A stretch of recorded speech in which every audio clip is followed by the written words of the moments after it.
Welcome students once again. So अपना new topic that is drift velocity करने से पहले हम थोड़ा सा अपने पिछले लेक्चर को रिकैपिचुलेट करते हैं। लास्ट लेक्चर में हमने पढ़ा था एवरेज थर्मल वेलोसिटी के बारे में। क्लियर? अब देखिए एवरेज थर्मल वेलोसिटी क्या होती है।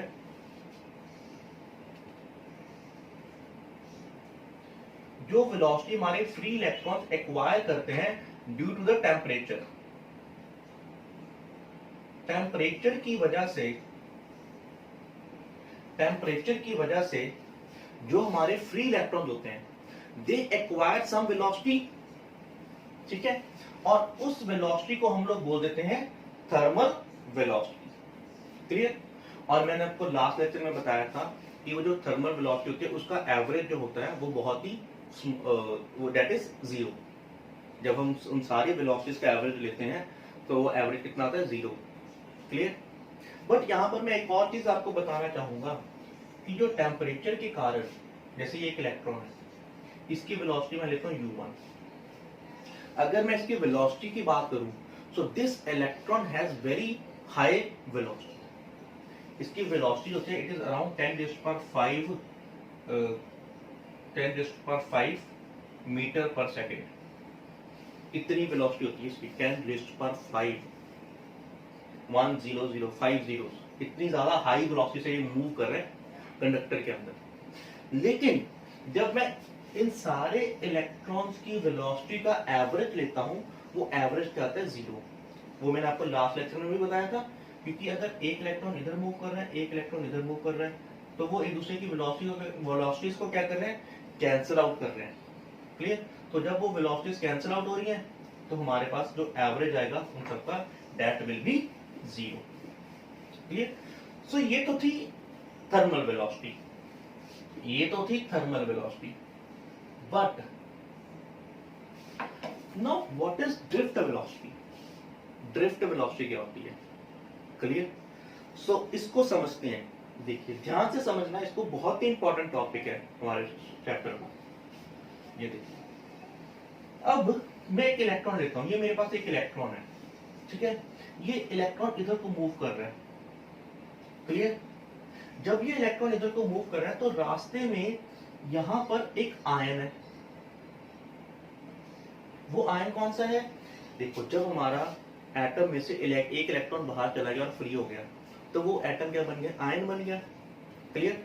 अब उस एटम के साथ ये इलेक्ट्रॉन क्या करेगा? कोलाइड करेगा। तो जब कोलाइड किया तो कोलाइड करने के बाद ये इलेक्ट्रॉन इधर को चला जाएगा, इसकी डायरेक्शन क्या हो जाएगी? चेंज हो जाएगी। ये इलेक्ट्रॉन इधर से इधर आके इसके साथ स्ट्राइक करेगा, कोलाइड करेगा, तो इसकी डायरेक्शन अगेन चेंज हो जाएगी। तो ये देखिए, अब फिर ये इधर आ गया, यहां पर किसी आयन के साथ कोलाइड किया, इधर चला गया, फिर कोलाइड किया, इधर आ गया, फिर कोलाइड किया, इधर चला गया। सो वो रैंडमली मूव कर रहे हैं। These electrons are moving randomly. Clear? अब यहां पर देखिए, क्या कह सकते हैं हम लोग कि जब ये रैंडमली मूव कर रहे हैं अभी, अब अगर हम यहां पर एक बैटरी कनेक्ट कर दें, क्लियर? तो अगर हम एक बैटरी कनेक्ट करेंगे तो बैटरी कनेक्ट करने के साथ क्या होगा? What will happen after connecting it with the battery? तो देखिएगा, ये जो नेगेटिव टर्मिनल है बैटरी का, ये इस इलेक्ट्रॉन को क्या करेगा? रिपेल करेगा। It will repel the electron, तो इलेक्ट्रॉन रिपेल होकर इधर को आएगा। क्लियर? ये इलेक्ट्रॉन, अब यहां पर जरा ध्यान से समझिए, ये जो इलेक्ट्रॉन है इसके पास ऑलरेडी कुछ वेलोसिटी थी और ये इधर को जा रहा था। इसके पास ऑलरेडी कुछ वेलोसिटी थी, आप ऐसे बोल सकते हैं, ये इलेक्ट्रॉन इसके पास ऑलरेडी कुछ वेलोसिटी थी और ये इस तरफ को आ रहा था। इसके पास कौन सी वेलोसिटी थी? Already u1। क्लियर? लेकिन जैसे ही हमने इसके साथ बैटरी कोलाइड कर दी, इलेक्ट्रॉन था इधर को जा रहा था पहले, सपोज कर लो, लेकिन जैसे ही हमने ये नेगेटिव टर्मिनल कनेक्ट किया तो इलेक्ट्रॉन के ऊपर फोर्स लगी और वो अपनी इनिशियल वेलोसिटी इस डायरेक्शन में थी, तो वो कुछ ड्रिफ्ट हो गया, मतलब उसने उसको रिपेल किया, वो इधर को आ गया, तो वो इतने डिस्टेंस से क्या हो गया? ड्रिफ्ट हो गया। उसकी वेलोसिटी क्या करेगी? ड्रिफ्ट करेगी। That is called drift velocity. तो ये देखिए, अभी अगर ये इलेक्ट्रॉन को कोई कोई इलेक्ट्रॉन था इधर को जा रहा था, तो जब उसके ऊपर हमने जैसी बैटरी कनेक्ट की, अब वो इलेक्ट्रॉन ड्रिफ्ट करके थोड़ा सा इधर को हो गया। क्लियर? तो ये सारे अब क्या करेंगे, ये सारे अब क्या करेंगे, now these all these electrons will start moving towards the positive terminal. वो सारे पॉजिटिव टर्मिनल की तरफ को मूव करेंगे। क्लियर?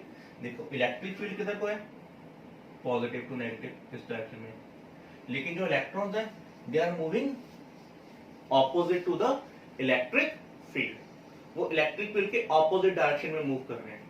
क्लियर? अब आप ये भी नहीं कह सकते, आप इस तरीके से भी मत इमेजिन कर लेना कि इलेक्ट्रॉन सारे ऐसे मूव करें इधर को, इस तरीके से भी मूव करें इलेक्ट्रॉन, ये कंडीशन मत आप इमेजिन करिएगा। देखो बेसिकली क्या हो रहा है, यहां पर जो इलेक्ट्रॉन्स हैं वो सारे एक दूसरे के साथ कोलाइड कर रहे हैं।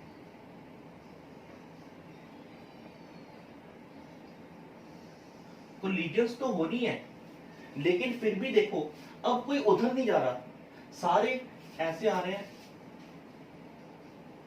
वो जा एक ही डायरेक्शन में रहे हैं, सारे सारे इधर को ही आ रहे हैं। क्लियर? एक क्योंकि ऐसा क्यों हो रहा है, क्योंकि there are number of electrons, बहुत सारे इलेक्ट्रॉन्स हैं, और उनके अलावा हमारे पास बीच में पॉजिटिव आयंस भी हैं जो अपनी ही जगह पे वाइब्रेट कर रहे हैं। सो जब एक इलेक्ट्रॉन इधर को आ रहा होगा वो इस पॉजिटिव आयन से कोलाइड करेगा, so this electron will changes direction. तो यहां पर देखिए ये इलेक्ट्रॉन अपनी डायरेक्शन तो चेंज करेगा, लेकिन एट द सेम टाइम ये नेगेटिव टर्मिनल जो है ये इसको फिर दोबारा रिपेल करेगा, तो ये किसी और डायरेक्शन में जाने के बजाय इधर की इधर ही आएगा, इसी तरफ आएगा। क्लियर? तो ऐसे अगर हम सारी इन वेलोसिटीज का, अगर हम इन सारी वेलोसिटीज का एवरेज लेंगे, ठीक है, कौन कौन ये कौन सी वेलोसिटी है, एक तो हमारे इलेक्ट्रॉन के पास इनिशियल वेलोसिटी थी u1। क्लियर? फिर उसके बाद जब हमने इसको बैटरी से कनेक्ट किया तो यहां से इसको फोर्स लगी, नेगेटिव टर्मिनल ने इस इलेक्ट्रॉन को रिपेल किया। अब ये इलेक्ट्रॉन क्या हुआ, यहां पर था तो कुछ टाइम के लिए, इतने टाइम के लिए यहां से यहां तक आकर क्या हुआ, एक्सेलरेट हुआ, इसने इसको रिपल्सिव फोर्स लगाई, एक्सेलरेट हुआ, लेकिन यहां पर आके वो फिर कोलाइड कर गया और वो एक्सेलरेशन फिर दोबारा जीरो हो गई। तो कुछ स्मॉल टाइम के लिए एक्सेलरेट हुआ, तो हम लोग ये निकालेंगे कि इसने कितनी वेलोसिटी एक्वायर की यहां से यहां तक आने में। That velocity we can find by using v is equal to u plus at, formula v is equal to u plus at से। क्लियर? अब देखो, अब जब वो यहां पर कोलाइड हो गया, अब इसका ये मतलब तो नहीं वो स्टॉप ही हो जाएगा। क्यों नहीं स्टॉप होगा, क्योंकि ये नेगेटिव जो टर्मिनल है वो उसके ऊपर कॉन्टिन्यूसली फोर्स लगा रहा है, ये फिर इधर को जाएगा, फिर किसी के साथ कोलाइड होगा, फिर इधर को आएगा, फिर कोलाइड होगा। क्लियर? सो सिमिलरली ये जो सेकंड पार्टिकल है ये इधर को जा रहा था, कोलाइड हुआ, इधर को आ गया, कोलाइड हुआ, इधर को चला गया, इधर को आ गया, इस तरीके से।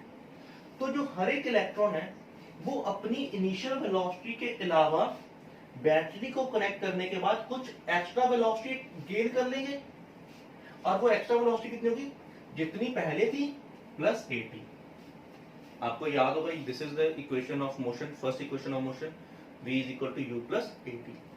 तो जब हम सारे इलेक्ट्रॉन्स की, फर्स्ट इलेक्ट्रॉन की v1 निकालेंगे, सेकंड की v2 निकालेंगे, थर्ड का निकालेंगे, इसी तरीके nth पार्टिकल की निकालेंगे, तो उन सारे इलेक्ट्रॉन्स की वेलोसिटी का जो एवरेज होगा, average velocity v average, v1 plus v2 plus v3 up to vn divided by n, this average velocity is called drift velocity, this is called drift velocity। तो मैं आपको एक बार और बताता हूं कि ये जो इलेक्ट्रॉन है इसके पास ऑलरेडी कुछ वेलोसिटी थी, ठीक है, लेकिन जैसे ही हमने बैटरी कनेक्ट की तो ये इलेक्ट्रॉन क्या होगा, एक्सेलरेट होगा।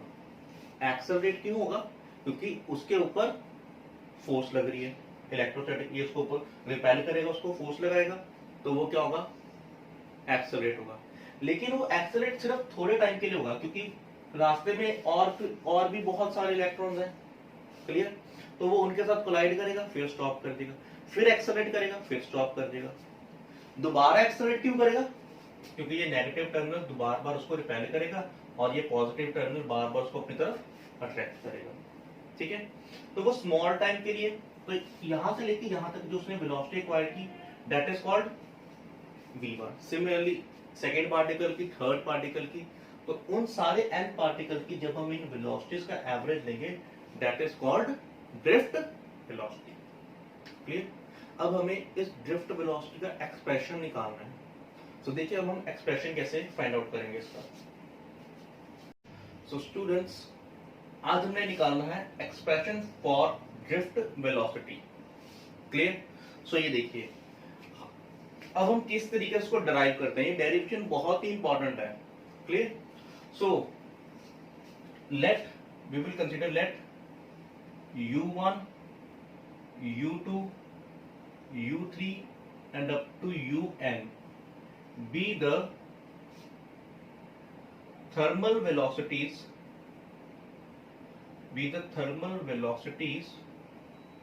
of n electrons, be the thermal velocities of n electrons। Clear? हमारे पास n इलेक्ट्रॉन्स थे। क्लियर? जब तक हमने बैटरी कनेक्ट नहीं की थी तो हमारे पास जो थर्मल वेलोसिटीज थी उनकी वो कितनी थी, u1 u2 u3 up to un। Clear? So हम लोग यहां पर कह सकते हैं average thermal velocity, average thermal velocity. तो इन थर्मल वेलोसिटीज का एवरेज कैसे निकालेंगे, u1 plus u2 up to un divided by n। This is how we find the average velocity। अब आपको पता है कि एवरेज थर्मल वेलोसिटी कितनी होती है, 0। हम सबको पता है, हमने अभी देखा है पिछले वाले लेक्चर में कि जो एवरेज थर्मल वेलोसिटी होती है वो 0 होती है। क्लियर? Now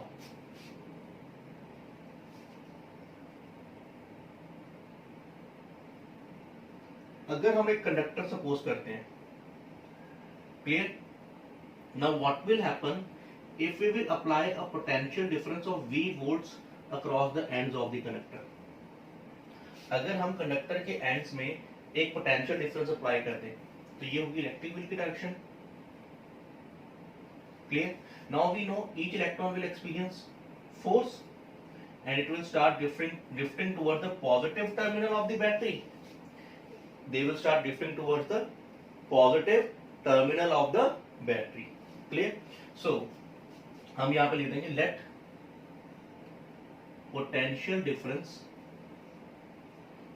potential difference V is applied across the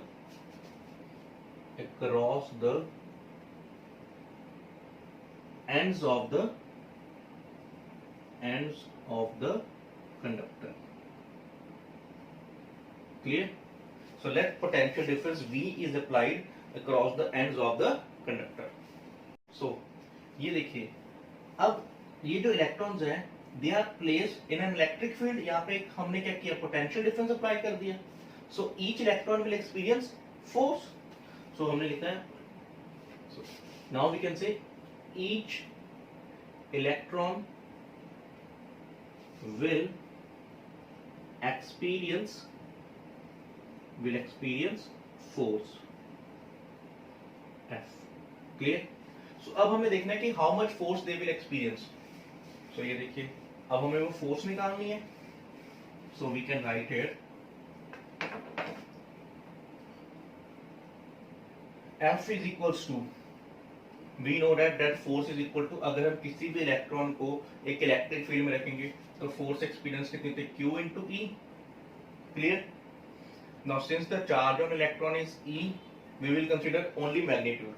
ये हम यहाँ पे ले लेते हैं माइनस ई, चलो नेगेटिव साइन ले लेते हैं, minus E into E। clear? and we also know that F is equal to m into A, mass into acceleration। so we will combine both these equations, we'll get E minus E into E is equals to ma। clear? so acceleration will be A is equals to minus E capital E upon m. So this is the acceleration acquired by the electrons when placed in an electric field. Clear? अब देखिए इधर, अभी मैंने आपको पिछले lecture में बताया था कि this acceleration does not last for long time. ये बहुत ज्यादा देर के लिए एक्सेलरेट नहीं होंगे, क्योंकि जैसे ही एक्सेलरेट होंगे they will start colliding with ions or with other electrons. Clear? So हम यहाँ पे लिख देंगे this acceleration does not last for long time. Clear? Clear? तो सपोज कर लो ये इलेक्ट्रॉन कितनी देर के लिए एक्सेलरेट हुआ, बहुत ही स्मॉल टाइम टाउ के लिए. लेट फर्स्ट इलेक्ट्रॉन, जो फर्स्ट इलेक्ट्रॉन है, accelerates for small time tau 1. मैं सपोज कर लेता हूं कि जो फर्स्ट इलेक्ट्रॉन जो हमारे पास, वो कितने टाइम के लिए एक्सेलरेट हुआ है, टाउ 1 के लिए. So therefore velocity acquired by the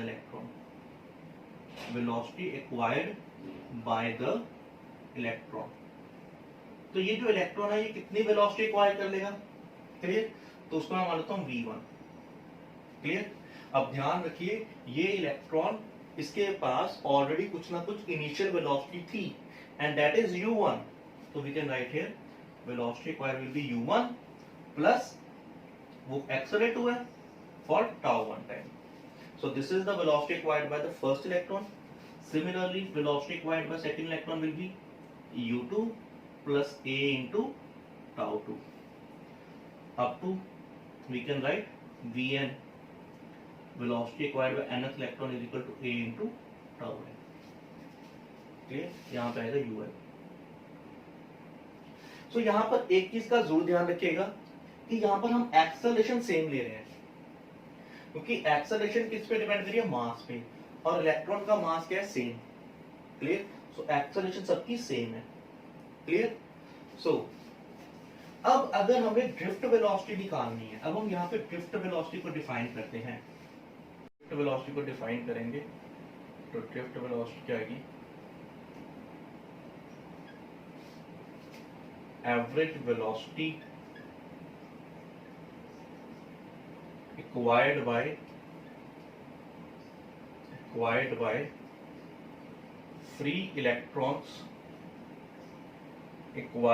free electrons under the influence of electric field. ठीक है जी. तो इलेक्ट्रिक फील्ड के इन्फ्लुएंस में वो जितनी वेलोसिटी एक्वायर कर लेते हैं, उसका एवरेज अगर हम निकालें तो ये देखिए, तो drift velocity vd will be equal to, इसको vd से डिनोट किया जाता है, vd will be equal to, इन सारी वेलोसिटीज का एवरेज ले लीजिए, v1 plus v2 up to vn divided by n. Clear? So we will write it like this. So यहाँ पर देखिए, now we will put the values of v1, v2, u1 plus a into tau 1 plus u2 plus a into tau 2 up to un plus a into tau n divided by n. Clear?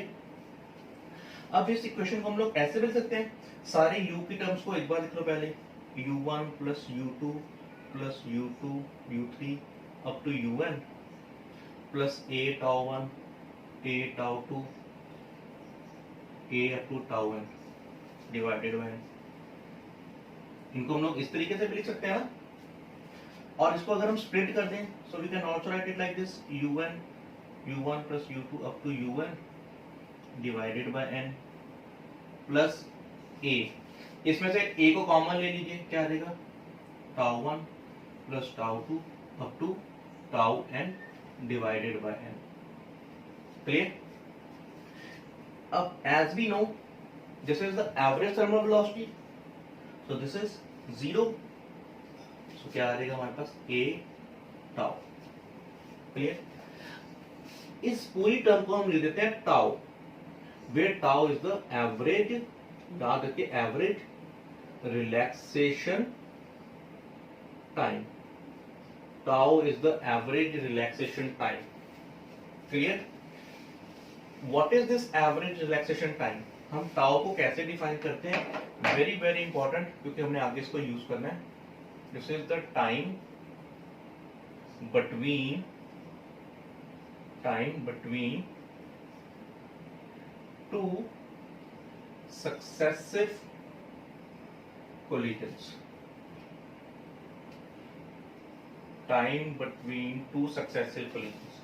तो दो successive collision, देखो ये electron यहां से किसी से electron collide किया, यहां पे है, यहां से मूव करके यहां पर आ गया, किसी के साथ कोलाइड करेगा। तो ये दो कोलिजन्स के बीच में का जो टाइम है, कोलाइड किया तो इधर को मूव करने लगा, इधर को मूव करने लगा, इधर आके फिर कोलाइड करेगा तो आगे जाएगा। तो ये जो कोलिजन्स के बीच में ये जो टाइम था, this is called time between the successive collisions. तो इसको हम लिख देते हैं tau. Clear? So now we can write vd drift velocity is equal to a into tau. Now as we know the value of a is minus e tau by m. So this is the expression for the drift velocity. So this is how drift velocity changes with electric field. Clear? कई बार हमें ये भी question आता है कि अगर हम conductor की लेंथ को डबल कर दें तो ड्रिफ्ट वेलोसिटी के ऊपर क्या इफेक्ट होगा। सो आई होप आपको रिमेंबर होगा, हमने फर्स्ट यूनिट में निकाला था E is equals to minus dv by dr, ये रिलेशन निकाला था। क्लियर? उस केस में हमारे पास जो इलेक्ट्रिक फील्ड है वो यूनिफॉर्म नहीं थी, तो हम चेंज करके तो हम dv लिखते थे। But if electric field is uniform तो हम इसको ऐसे लिखते हैं E is equal to v by l, r की जगह l लिख देते हैं, length of the conductor. If we will put the value here, vd is equal to minus e v by l tau। so, इस relation से हमें पता लगता है कि अगर हम लेंथ को डबल करेंगे तो हमारी drift velocity will become half, drift velocity will become half. Clear? So this is the expression for the drift velocity of A electron in a conductor of length l। So I hope कि आपको ये lecture clear होगा। But if still you are having any doubt, you can ask me. Thank you. So students, आज हम new topic करेंगे, that is relation between electric current and drift velocity। कि current और drift velocity के बीच में क्या relation है। Clear? So let's see. So first of all, we will consider a conductor of length L। हम एक conductor consider कर लेते हैं जिसकी लेंथ कितनी है, L है, and area of cross section A। clear? Clear? So we will write, let us consider a conductor of length L and area of cross section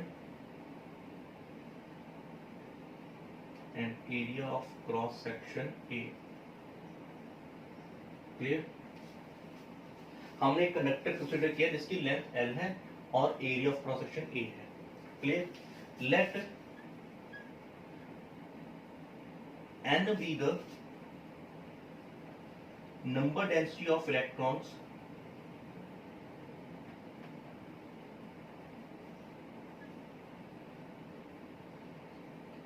per unit volume।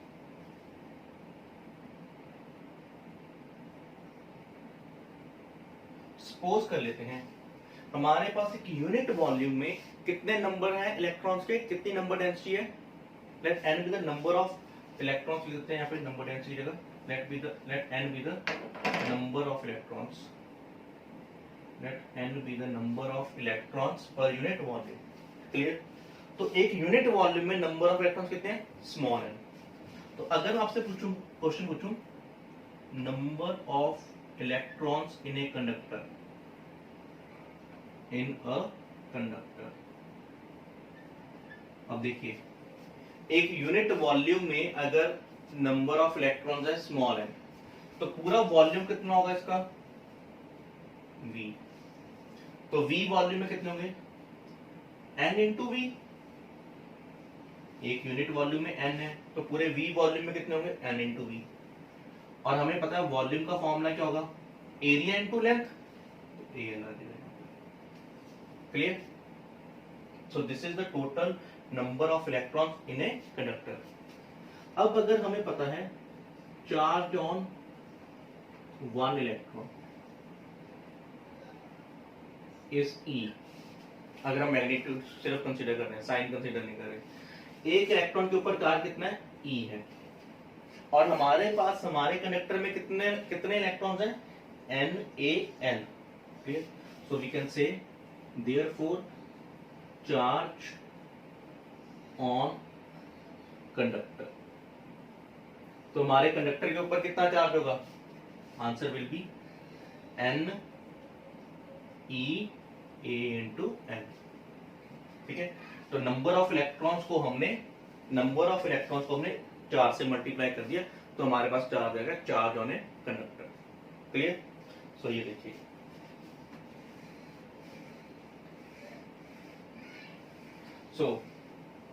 ये हमारे पास आ गया charge.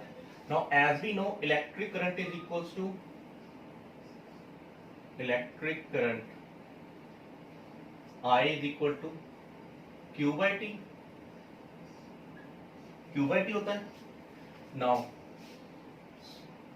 As we know total charge हमारे पास कितना है, ये देखिए चार्ज है ना, ये चार्ज कितना है, चार्ज की वैल्यू पुट करते हैं NeA into L upon T, clear. अब यहां पर देखिए, अगर हमारे पास ये कंडक्टर था, क्लियर, तो हमने यहां पर बैटरी अप्लाई की हुई है, पोटेंशियल डिफरेंस अप्लाई किया है, तो इलेक्ट्रॉन्स को कितना टाइम लगेगा यहां से एक एंड से दूसरे एंड तक आने में। सो जो टाइम होगा T, time will be speed is equals to distance upon time होता है, तो time is equal to distance. तो ये डिस्टेंस कितना कवर करना पड़ रहा है, L, and with what velocity they are moving, they are moving with velocity vd, that is drift velocity. So we will put the value of time here. So when we will put the value, what we got, I is equals to NeAL upon L by vd। तो देखिए L से L cancel हो गया, so what we got, I is equals to NeA, ये vd ऊपर आके multiply हो जाएगा, NeA vd। So this is the relationship between drift velocity and electric current, and we can also write it as NeA। अगर हम vd की value put कर देंगे, vd की वैल्यू थी E tau by m, क्लियर। हमने नेगेटिव साइन नहीं कंसीडर किया, we are just considering only the magnitude. तो answer will be I is equal to NE square E tau by m। तो ये फॉर्मूला भी कई बार यूज हो सकता है न्यूमेरिकल्स में, क्लियर। तो याद रखिए, अगर आपके पास ड्रिफ्ट वेलोसिटी गिवन है, आपको करंट फाइंड करने को पूछा है, तो आपने ये वाला फॉर्मूला यूज करना है, क्लियर। समझ आया आपको। अब हम अपना नेक्स्ट टॉपिक करेंगे। सो स्टूडेंट्स, हमारा न्यू टॉपिक है, that is mobility of charge carriers. अब देखिए, मोबिलिटी क्या होता है, किसी भी मेटेलिक कंडक्टर में अगर हम मोबिलिटी फाइंड कर रहे हैं, मोबिलिटी का मतलब होता है ease. Mobility means the ease with which charge carriers can move, with which charge carriers can move, clear। the ease with which, कितना इजीली चार्ज कैरियर्स मूव कर सकते हैं, उतनी ही ज्यादा मोबिलिटी होगी, क्लियर। अब जो कंडक्टर्स में जो मोबिलिटी है वो किससे डिटरमिन होती है, by the flow of electrons, clear. Similarly semiconductor होते हैं, ऑल्दो सेमीकंडक्टर के बारे में भी आपने पढ़ा नहीं है, जैसे मैंने डिस्कस किया था आपके पास कंडक्शन इन मेटालिक कंडक्टर्स। सिमिलरली एक हमारे पास सेमीकंडक्टर एक मटेरियल होता है जिसके बारे में हम लोग डिटेल में पढ़ेंगे इन यूनिट नंबर 9। क्लियर? उसमें जो मोबिलिटी होती है वो due to positive charge carriers भी होती है और due to negative charge carriers भी होती है। नेगेटिव चार्ज कैरियर्स हमें पता है they are electrons, but positive charge carriers are known as holes. Clear? Holes को हम डिटेल में पढ़ेंगे इन यूनिट नंबर 9। तो अभी तक आपको सिर्फ इतना पता होना चाहिए कि सेमीकंडक्टर्स में हमारे पास दो तरीके के फ्री चार्ज कैरियर्स होते हैं, one is holes, another one is electrons. Clear? So how we define mobility, हम लोग यहां पे डिफाइन करते हैं mobility is defined as the ratio of drift velocity acquired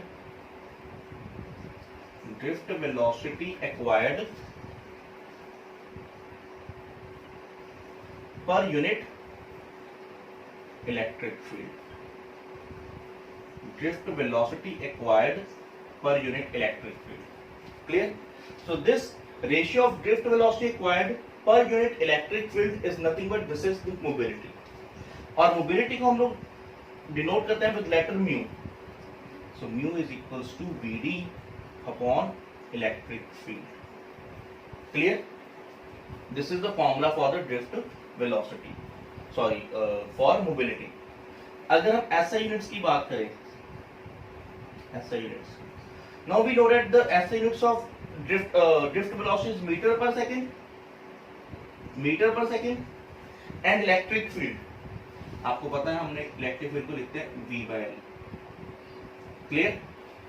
this is the formula, हमने first unit में ड्राइव किया था ये V/L। तो E is equal to V/L होता है।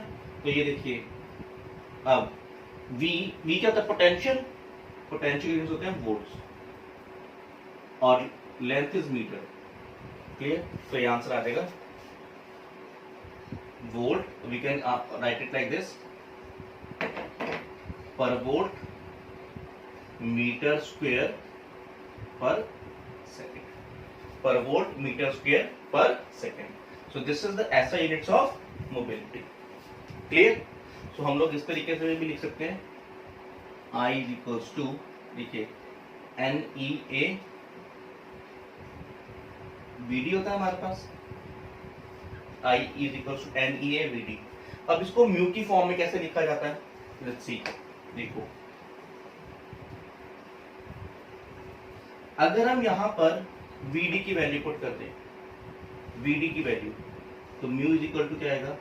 म्यू की वैल्यू होती है, सॉरी Vd की वैल्यू होती है NE tau by M, NE into electric field into tau relaxation time upon M into E। ये देखिए मैंने सिर्फ यहाँ पे Vd की वैल्यू पुट की है, तो ये E से E हमारे पास क्या हो जाएगा? कैंसिल आउट हो जाएगा। तो म्यू इज इक्वल टू क्या आ जाएगा? Mu is equal to NE tau by M। Mu will be equals to NE tau by M। सो हम लोग म्यू को इस तरीके से भी फाइंड आउट कर सकते हैं। क्लियर? अब आगे देखिए, हमें पता है जो इलेक्ट्रिक करंट है it is equals to NEA VD होता है। क्लियर? Now NEA, now in place of VD, अगर हम यहां से VD के वैल्यू निकालें तो VD को मैसेज कर सकते हैं VD is equal to mu into E। VD is equal to mu into, so हम लोग अगर हमारे पास मोबिलिटी गिवन है तो we can write electric field is equal to NEA mu into E। ये देखिए यहां से हमने ड्रिफ्ट वेलोसिटी की वैल्यू पुट कर दी। So this is how we represents mobility. Clear?